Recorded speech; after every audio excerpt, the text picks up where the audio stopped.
रात के 11:45 बज रहे थे।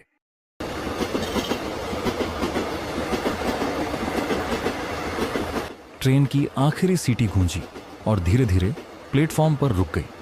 डिब्बे का दरवाजा खुला। एक युवक नीचे उतरा। उसका नाम अजय था। अजय ने चारों तरफ नजर दौड़ाई। पूरा स्टेशन लगभग खाली था। कुछ यात्री जल्दी जल्दी बाहर निकल रहे थे। ऊपर लगी ट्यूब लाइटें बार बार टिमटिमा रही थीं। हवा में अजीब सी ठंडक थी। अजय ने अपना बैग कंधे पर टांगा। उसने खुद से कहा, बहुत देर हो गई। उसे अपने गांव के पास वाले पुराने इलाके में जाना था। स्टेशन से घर लगभग 12 किलोमीटर दूर था।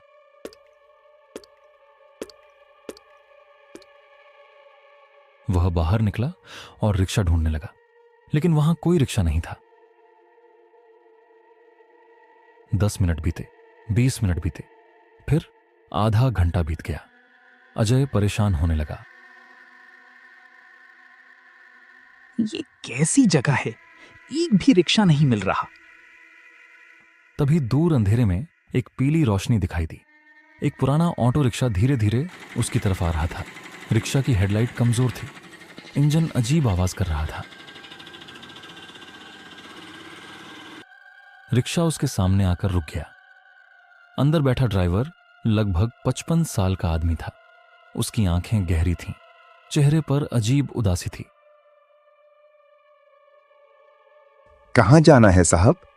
पुरानी हवेली रोड के पास। ड्राइवर कुछ पल चुप रहा, फिर बोला, रात बहुत हो चुकी है। हाँ, लेकिन जाना जरूरी है।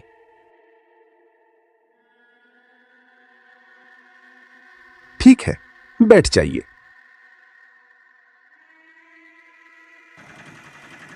अजय रिक्शे में बैठ गया। रिक्शा धीरे धीरे आगे बढ़ने लगा। कुछ देर दोनों खामोश रहे। फिर अजय बोला, आप इतनी रात तक काम करते हैं? ड्राइवर हल्का मुस्कुराया। कभी कभी मजबूरी रात से भी बड़ी होती है। अजय ने बात पर ज्यादा ध्यान नहीं दिया। रास्ता सुनसान था। दोनों तरफ घने पेड़ खड़े थे। हवा सरसराहट पैदा कर रही थी।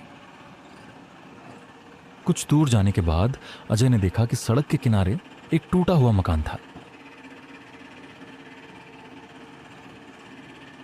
उसकी खिड़कियां टूटी हुई थीं। अंदर घना अंधेरा था। ये मकान कैसा है? ड्राइवर ने बिना उसकी तरफ देखे कहा, वहां कई साल से कोई नहीं रहता। क्यों? क्योंकि जो रहते थे वो अब जिंदा नहीं है। अजय हंसने की कोशिश करने लगा। भूतों वाली कहानी लगती है। ड्राइवर की आवाज गंभीर हो गई। हर कहानी झूठ नहीं होती साहब। अजय चुप हो गया। कुछ देर बाद दूर कहीं से औरत के रोने जैसी आवाज आई।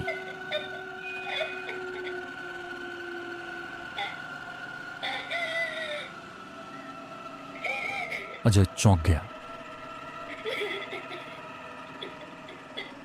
सुना आपने? सुना? कौन रो रहा है? रात में हर आवाज का जवाब नहीं ढूंढना चाहिए। अजय का दिल धीरे धीरे घबराने लगा। रास्ता और सुनसान होता जा रहा था। तभी अचानक धड़ाम एक बहुत बड़ा पेड़ सड़क पर गिर पड़ा। ड्राइवर ने जोर से ब्रेक लगाया। रिक्शा झटका खाकर रुक गया। हे भगवान! दोनों नीचे उतरे। पेड़ पूरी सड़क रोक चुका था। अब क्या करेंगे? ड्राइवर का चेहरा गंभीर हो गया। वापस जाना पड़ेगा। नहीं, दूसरा रास्ता होगा। ड्राइवर ने तुरंत कहा, एक रास्ता है, लेकिन मैं वहां नहीं जाना चाहता। क्यों? ड्राइवर ने जंगल की तरफ इशारा किया। वो रास्ता जंगल के बीच से जाता है। तो रात में उस रास्ते पर कोई नहीं जाता। क्यों? ड्राइवर कुछ सेकंड चुप रहा, फिर बोला, जो गए उनमें से कई वापस नहीं आए। अजय ने झुंझलाकर कहा, मुझे घर पहुंचना है, डरने का समय नहीं है। साहब, मेरी बात मान लीजिए। नहीं, उसी रास्ते से चलो। ड्राइवर ने गहरी सांस ली, फिर धीरे धीरे रिक्शा मोड़ दिया। उसे भी पता नहीं था कि आगे उनके साथ क्या होने वाला है। रात और गहरी हो चुकी थी। रिक्शा अब उस जंगल वाले रास्ते पर बढ़ रहा था जहां जाने से ड्राइवर ने साफ मना किया था। सड़क बहुत संकरी थी। दोनों तरफ घने पेड़ खड़े थे। उनकी टेढ़ी मेढ़ी शाखाएं सड़क के ऊपर झुककर ऐसा लग रहा था जैसे किसी सुरंग का रास्ता बना रही हों। रिक्शे की हेडलाइट ही अंधेरे को चीरने की कोशिश कर रही थी। अजय अब पहले जितना आत्मविश्वासी नहीं था।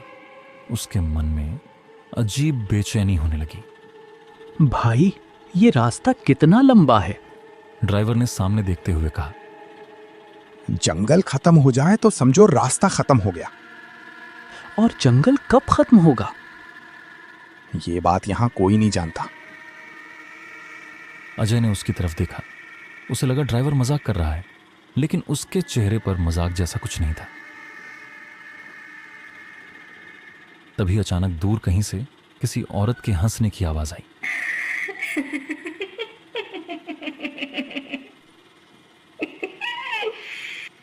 अजय का दिल धक से रह गया। सुना आपने? ड्राइवर ने धीमे स्वर में कहा। हाँ। कौन है? मत पूछो। लेकिन मत पूछो साहब। रिक्शा आगे बढ़ता रहा। कुछ मिनट बाद हवा अचानक ठंडी हो गई। इतनी ठंडी कि जून की रात में भी अजय के हाथ कांपने लगे। तभी उसे महसूस हुआ कि कोई उन्हें देख रहा है। वह बार बार पीछे मुड़कर देखने लगा, लेकिन वहां सिर्फ अंधेरा था। फिर अचानक हेडलाइट की रोशनी में कुछ दिखाई दिया। सड़क के बीचों बीच एक औरत लेटी हुई थी। उसके लंबे बाल सड़क पर फैले हुए थे। सफेद कपड़े पहने हुए थी। वह बिल्कुल हिल नहीं रही थी। रुको! ड्राइवर ने तुरंत ब्रेक लगाया। रिक्शा रुक गया। दोनों कुछ क्षण तक उसे देखते रहे। ये यहां क्या कर रही है? ड्राइवर के चेहरे का रंग उड़ चुका था। मुझे अच्छा नहीं लग रहा। शायद घायल हो। नहीं साहब। चलो देखते हैं। ड्राइवर मजबूरी में नीचे उतरा। वह धीरे धीरे उस औरत की तरफ बढ़ा। अजय रिक्शे से ही देख रहा था। ड्राइवर बस कुछ कदम दूर पहुंचा ही था कि अचानक वह औरत गायब हो गई। एक पल पहले वहां थी, दूसरे ही पल गायब, जैसे कभी थी ही नहीं। ड्राइवर पीछे उछल पड़ा। हे भगवान! अजय का गला सूख गया। ये कैसे हो सकता है? दोनों ने चारों तरफ देखा, लेकिन वहां कोई नहीं था। सिर्फ हवा चल रही थी और जंगल पहले से भी ज्यादा खामोश हो गया था। चलो यहां से। दोनों तुरंत रिक्शे में बैठे। रिक्शा फिर आगे बढ़ने लगा। अब अजय भी डर चुका था। उसे लग रहा था कि कोई चीज लगातार उनके साथ चल रही है। तभी सड़क किनारे पेड़ों के बीच उसे कुछ सफेद सफेद आकृतियां दिखाई दी, जैसे कोई लोग खड़े होकर उन्हें देख रहे हों।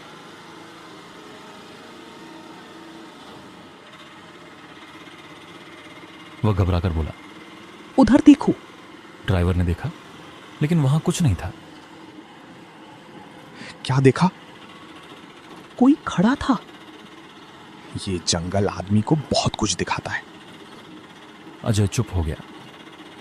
करीब 20 मिनट बाद अचानक रिक्शे का इंजन अजीब आवाज करने लगा। फिर रिक्शा बंद हो गया। सड़क के बीच, घने जंगल के बीच, आधी रात के बाद। ड्राइवर ने कई बार स्टार्ट करने की कोशिश की, लेकिन इंजन नहीं चला। अब क्या हुआ? ड्राइवर ने नीचे उतरकर इंजन देखा। लगता है खराब हो गया। तो ठीक करो। कोशिश कर रहा हूं।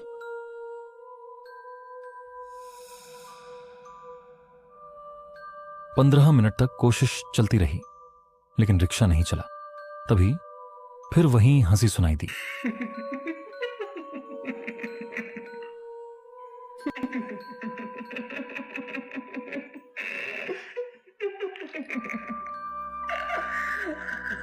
इस बार पहले से ज्यादा पास। अजय का शरीर कांप उठा। वो फिर आ गई। ड्राइवर ने तुरंत चारों तरफ देखा, लेकिन कुछ दिखाई नहीं दिया। फिर उसने फैसला किया। मैं मदद लेने जाता हूं। क्या? आगे शायद कोई पुरानी चौकी है। मुझे अकेला छोड़कर? और कोई रास्ता नहीं। अजय डर गया। मत जाओ। ड्राइवर गंभीर आवाज में बोला। अगर यहीं बैठे रहे तो सुबह तक नहीं निकल पाएंगे। उसने टॉर्च उठाई। मैं जल्दी लौटता हूं। यह कहकर वह अंधेरे जंगल में चला गया। अजय उसे जाते हुए देखता रहा। कुछ ही क्षणों में ड्राइवर अंधेरे में गायब हो गया। अब जंगल में सिर्फ अजय था और वह अजीब खामोशी, जिसमें कभी कभी किसी औरत की धीमी हंसी सुनाई दे रही थी।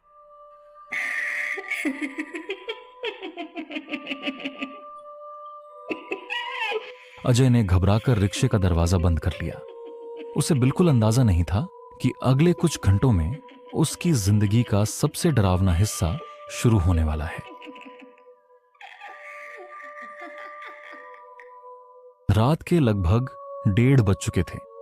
अजय अभी भी खराब पड़े रिक्शे में बैठा हुआ था। ड्राइवर को गए हुए लगभग 1 घंटा हो चुका था, लेकिन वह वापस नहीं आया था। जंगल की खामोशी अब और भी डरावनी लग रही थी। कभी दूर से उल्लू की आवाज आती, कभी ऐसा लगता जैसे कोई पेड़ों के पीछे चल रहा हो। अजय बार बार टॉर्च जलाकर बाहर देखता, लेकिन हर बार उसे सिर्फ अंधेरा दिखाई देता। आखिर वो गया कहां? तभी उसे लगा जैसे किसी ने उसके रिक्शे के पीछे हाथ फेरा हो। खर्रर। अजय का दिल जोर से धड़कने लगा। वह तुरंत बाहर देखने लगा, लेकिन वहां कोई नहीं था। कुछ मिनट बाद फिर आवाज आई, इस बार रिक्शे की दूसरी तरफ से। खर्रर। अजय अब बुरी तरह घबरा चुका था। नहीं, मैं यहां और नहीं रुक सकता। उसने बैग उठाया, मोबाइल की टॉर्च जलाई और जंगल के रास्ते पर चल पड़ा। हवा बहुत ठंडी थी। जंगल में अजीब सी बदबू फैली हुई थी। चलते चलते अचानक उसे लगा जैसे कोई उसके पीछे चल रहा है। वह पलटा, कोई नहीं। फिर कुछ कदम चला, फिर वही एहसास। वह फिर पलटा, फिर भी कोई नहीं। लेकिन इस बार उसे दूर एक पेड़ के पीछे सफेद कपड़े की झलक दिखाई दी, जैसे कोई छिपा हुआ हो। अजय ने कदम तेज कर दिए। लगभग 20 मिनट चलने के बाद उसे दूर एक हल्की रोशनी दिखाई दी। उसका दिल खुश हो गया। शायद कोई घर है। वह तेजी से उस तरफ बढ़ने लगा। जैसे जैसे वह करीब पहुंचा, उसे समझ आया कि वहां एक लड़की खड़ी है। उसने सफेद रंग का सुंदर सूट पहना हुआ था, लंबे काले बाल, गोरा चेहरा, बड़ी बड़ी आंखें। वह अंधेरे जंगल में अकेली खड़ी थी। अजय रुक गया। आप कौन हैं? लड़की मुस्कुराई। पहले आप बताइए। उसकी आवाज बहुत मीठी थी। मेरा नाम अजय है। मैं निशा हूँ। आप इतनी रात को यहाँ क्या कर रही हैं?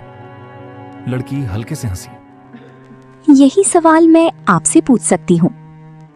अजय को उसकी बात पर हंसी आ गई। काफी देर बाद पहली बार उसे राहत महसूस हुई। उसने सारी बात बता दी। ट्रेन, रिक्शा, जंगल, रिक्शा खराब होना, ड्राइवर का गायब होना, सब कुछ। निशा ध्यान से सुनती रही, फिर बोली, आप बहुत दूर आ गए हैं। क्या यहाँ आसपास कोई गांव है? नहीं, तो फिर? मेरा घर है। अजय हैरान हो गया। जंगल के बीच? हाँ। आप अकेली रहती हैं? नहीं, मेरे दादाजी भी हैं। अजय को थोड़ा अजीब लगा, लेकिन इस समय उसके पास कोई और विकल्प नहीं था। निशा बोली, रात बहुत हो गई है। हाँ। अगर चाहो तो सुबह तक हमारे घर रुक सकते हो। अजय कुछ पल सोचता रहा, फिर बोला, ठीक है। दोनों चलने लगे। करीब 10 मिनट बाद उन्हें एक पुराना मकान दिखाई दिया। मकान बहुत पुराना था, दीवारों पर काई जमी हुई थी, खिड़कियां टूटी हुई थीं, छत जगह जगह से टूटी हुई थी। घर देखकर अजय को अजीब सा डर महसूस हुआ। यही घर है? हाँ। ये काफी पुराना लगता है। बहुत पुराना। दोनों अंदर गए। घर के अंदर पीली रोशनी वाला एक पुराना लालटेन जल रहा था। कमरे में पुरानी लकड़ी की बदबू थी।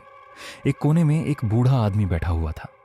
उसके बाल पूरी तरह सफेद थे, चेहरा झुर्रियों से भरा हुआ, लेकिन उसकी आंखें अजीब थीं, बहुत अजीब। वह लगातार अजय को घूर रहा था। निशा बोली, दादाजी, ये अजय हैं। बूढ़ा आदमी धीरे धीरे मुस्कुराया, लेकिन उसकी मुस्कान देखकर अजय को अच्छा नहीं लगा। आओ बेटा, उसने भारी आवाज में कहा। बैठो।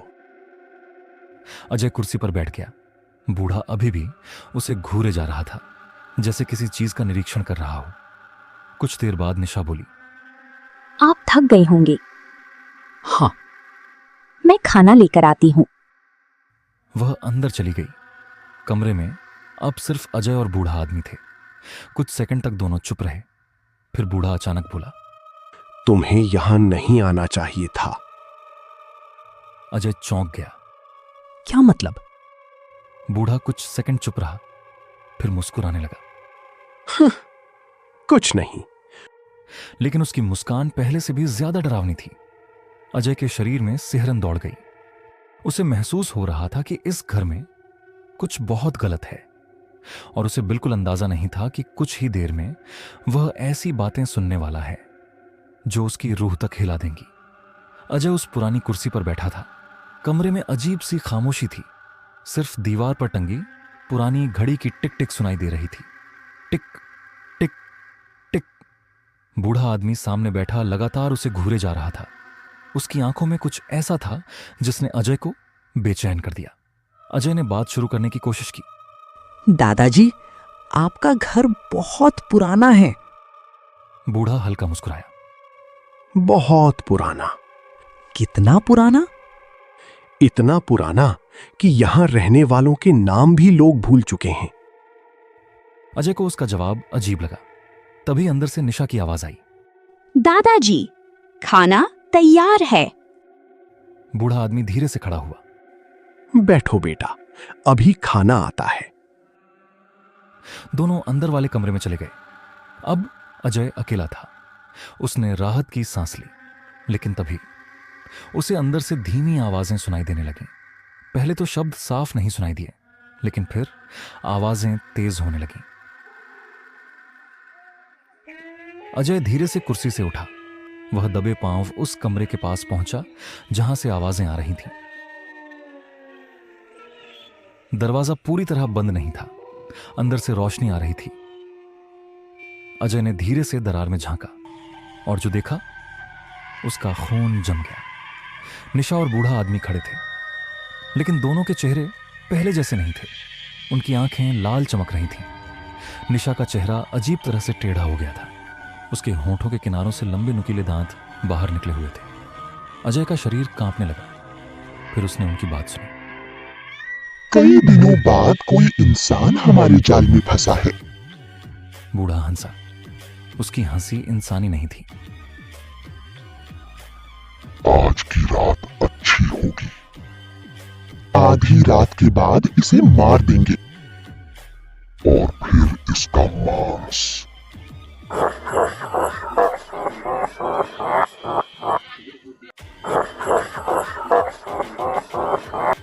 दोनों जोर जोर से हंसने लगे। अजय का गला सूख गया।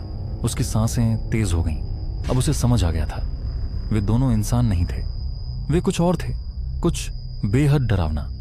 अजय धीरे धीरे पीछे हटने लगा, लेकिन तभी उसके पैर से एक पुरानी बाल्टी टकरा गई।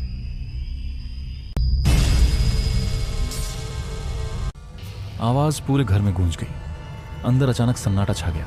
अजय का दिल रुकने जैसा हो गया। क्या अजय दोनों खूंखार भूतों से बच पाएगा, या उसकी आखिरी रात आ चुकी है। आगे क्या हुआ जानने के लिए चैनल को सब्सक्राइब करें।